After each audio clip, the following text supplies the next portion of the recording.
Hello everybody, my name is Sven Vinke. I am the founder and creative director of Larian Studios. Larian Studios is the developer of the Divinity series, which includes games like Divine Divinity and Divinity 2, the Dragon Knight saga. About 9 months ago we announced Divinity Original Sin, our new PC RPG set in the Divinity universe and scheduled for release this year in 2013. When we announced the game, the reactions we received from RPG players everywhere were very positive, and that was very motivating for us. So motivating, in fact, that we want to do more, and that's why we decided to come to Kickstarter. Today I'd like to show you what our current development status is and why I personally think that this is going to be the best RPG that Larian has ever created.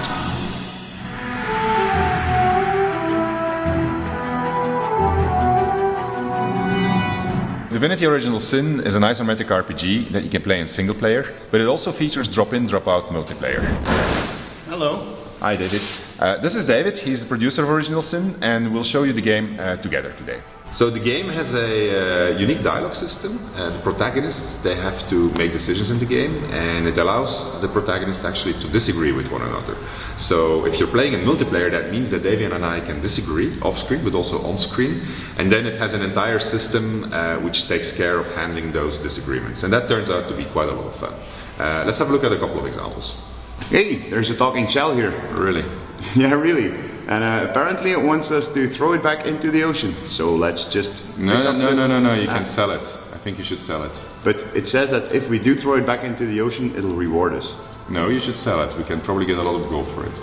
Okay, so if you are in a disagreement like this when you have to make a decision, the game checks a couple of stats for you, like intimidation and charming, and then calculates who wins the discussion. And in this case, Sven won.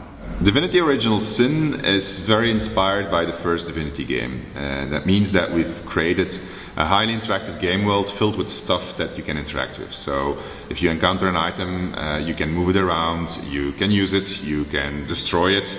You can often combine it with another item. You can, if you explore well, discover plenty of secrets with those items. But you have to be careful what you do, because if you touch the stuff that belongs to somebody, they will react to it. Like, for instance, here, if I pick up the fish from this guy, he calls the guards. And these guards know me already because this is the second time that they catch me stealing something. So they say, well, first time you got a warning, this time you're going to have to pay a fine of 250 gold or you're going to go to jail. So I don't want to pick a fight with the guards, so I'm going to pay 250 gold here. Speaking of item interactions, you have your usual suspects like food, armor and weapons that you can use in your adventure. But I can also use this broom as a weapon, and I can even equip this bucket as a helmet.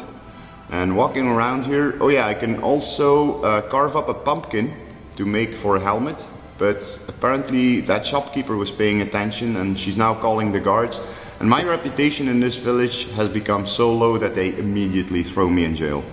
So David is now in jail, which is kind of cool, and there are several ways that I can jailbreak him as his partner, and there's also ways that he can escape himself. But for now we're going to leave him there because you'll have to figure out for yourselves how to get out.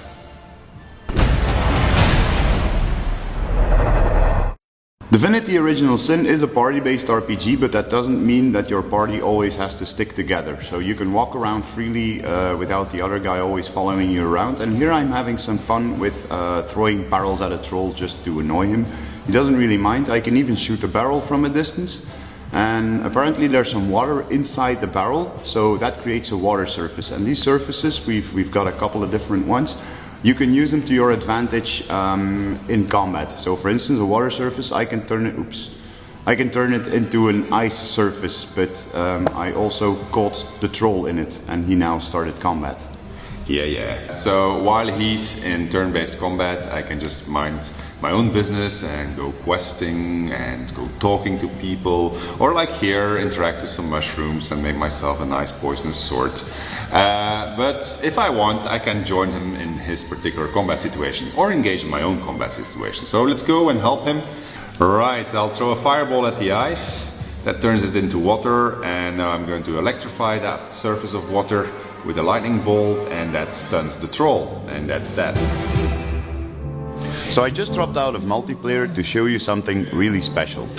We are going to ship the editor along with the game so that you can make your own single player and multiplayer RPG adventures. This is actually the toolset that we are using ourselves to create this game. And it's a very powerful toolset because it's based on the technology that we've been using for the last 10-15 years to create all our RPGs. This is Axel, one of our designers. He's going to show you how we use the toolset. Hi, so obviously as you can see we always start with an empty level. The first thing you need to do is to shape your world. For that you will start by modeling your terrain to give it the shape that you determined when you did the level design. Then you need to paint it with textures such as grass or mud or sand. After this you fill it up with large items like buildings and smaller items for decoration. Now once you've got your world, you still need to give it life. You'll have to create characters and you can give them automated behaviors such as walking from A to B or talking to each other. You can give them dialogues for when the player wants to interact with them, and you can script all sorts of story events that occur during the game. And after that you just need to test it basically. Obviously it's going to take a bit more time than that, but that should give you a good idea of the process. And once you've finished creating your story, you can publish it online and play it with your friends, so that should be pretty fun. Alright, so Bomber Skeleton, Undead Infernal, and bang, we're being hit by Fireball. What are you gonna do? I'm gonna make sure he doesn't hit us anymore, and I'm gonna summon an ice elemental right in front of them and let him take care of that guy. So I hope he works as a decoy, and he should. He pulls aggro, so that's okay. There's explosive barrels there in the distance. Well noted, so I'm gonna shoot a fire arrow at him. Excellent. And that was a chain reaction. Okay, so it looks like the ice elemental is indeed attracting all the aggro. So that's good, because if we would be peppered by all these guys, and there's really a lot of them, we would have been dead on the spot, I think. I think actually, yeah, well, there He's you go. playing his role well. He died, turned into a nicer. Better him than us. So you've been oozed. Okay, my turn. I'm gonna explode Bomberman there. Yeah, because otherwise he'll run up to me. Yeah, okay. and then he'll Thank lose. you. Yeah, okay, and I'm going to stun lock them with lightning. Yeah, okay. So I just hit the surface and that electrified the entire thing. And bang! You've been shot, and me too actually. We're on fire. We need something against fire. Okay, I'm going to move out of the lava surface and I'm going to make it rain. That should put out the fire. It's going to make the fire surfaces disappear. And I'm planning on using my ice and water skills, and they are going to be amplified by the fact that it's raining. Yeah, and the fire will be decreased, which is a pity for me, but I think that you're in the right to do that.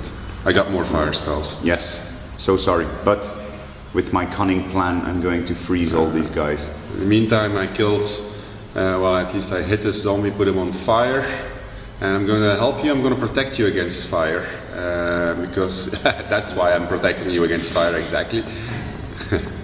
Okay, it was already raining, so I was already a bit in the clear. I'm gonna use my Ice Dragon Winter Breath skill on those guys, and normally it doesn't have a range that long, but thanks to the fact that it's raining it does. And I froze 3 guys. An ice wall perhaps? Yes. Okay, an ice wall over those skeletons, and then they won't bug us anymore. Alright. Well, we're doing pretty well actually. No, not bad. So what is the story of Original Sin about? It's about 2 characters, and they are special because they can wield a power called the Source, which almost nobody else in the world can use, and the catch is that it's actually forbidden to do so. And when they are released onto the world, they find themselves in the middle of a big conflict, a giant war, and to be able to survive, they will have to learn how to use the Source, they will have to learn how it will enable them to defeat their enemies, but they will also have to cope with the sins of their past, which are back to haunt them. So why did we decide to come to Kickstarter? Well, in one phrase, we want to increase the development budget of the game. You see, if you look at what we've created so far, you'll find a pretty good RPG. Actually, in my opinion, this is probably the best RPG we've ever created. However, there's these little things missing from the gameplay that, if they were present, would make this RPG a really great RPG. Actually, there's quite a few things we would like to add. It's important to us that when you explore the game world, that there's a constant stream of interesting things for you to do. And to ensure that, we would like to increase the amount of quests that you will discover, the amount of decisions that you have to make, the amount of different enemies with different AI behaviors and different abilities that you're going to encounter, the amount of skills that you can learn yourself, as well as the amount of loot that you will be able to find. Or in general, just increase the amount of things that are present within the game system. On top of that, there's a whole bunch of things that were suggested to us by our fans on our forum pages or on our Facebook pages or even via mail or sometimes just by coming to tell us. And among those things, there's quite a lot of interesting ideas. So if we get a chance of implementing those, we'd be very happy to do so. And there's actually even more on our list. Now, our idea is not to delay the release of the game, but to increase our current development capacity and add on top of what we're making already. And if ever there were a Larian RPG that deserved a budget increase, this is the one.